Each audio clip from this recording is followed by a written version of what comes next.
শুধু একটাই কাজ করতে হবে, এই ক্যাপসুল বাংকারের মধ্যে 100 দিন সার্ভাইভ করতে হবে। শুনতে খুব ইজি লাগছে, তাই না? আর আপনাকে 100 দিনও কমপ্লিট করতে হবে না। আপনি যদি মাত্র 50 দিন এই ক্যাবিনেটের মধ্যে থাকতে পারেন, তাহলে জিতে যেতে পারেন $3 লক্ষ।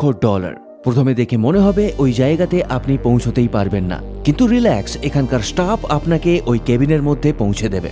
যদিও জায়গাটা খুবই ছোট, কিন্তু এখানে সব রকম ফ্যাসিলিটি আছে। সুন্দর বেডরুম, পরিষ্কার পরিচ্ছন্ন বাথরুম এবং 100 দিন থাকার জন্য যতটা খাবারের দরকার সেটাও আছে। কারো কারো কাছে এটা ড্রিমের মতো মনে হতে পারে। কোনো কাজ নেই, কারো সঙ্গে কোনো ঝগড়া নেই, একেবারে শান্তির জীবন। তার সাথে আল্পস পর্বতের সুন্দর ভিউ। তবে কিছুদিন এই জায়গাটা আপনার কাছে ছুটি কাটানোর মতো মনে হবে, কিন্তু আসল টুইস্ট হলো এখানে আপনি কোনো ফোন ইউজ করতে পারবেন না, কোনো ইন্টারনেট ইউজ করতে পারবেন না, এমনকি এই কেবিনের বাইরেও বেরোতে পারবেন না।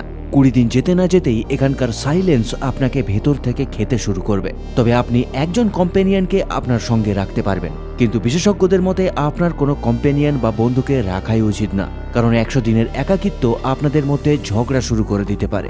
এখানে একাকিত্বে থাকার সব থেকে লং রেকর্ড হলো 39 দিনের। তবে আপনার কি মনে হয়, আপনি এখানে নিজের মাথা খারাপ না করে কতদিন টিকে থাকতে পারবেন?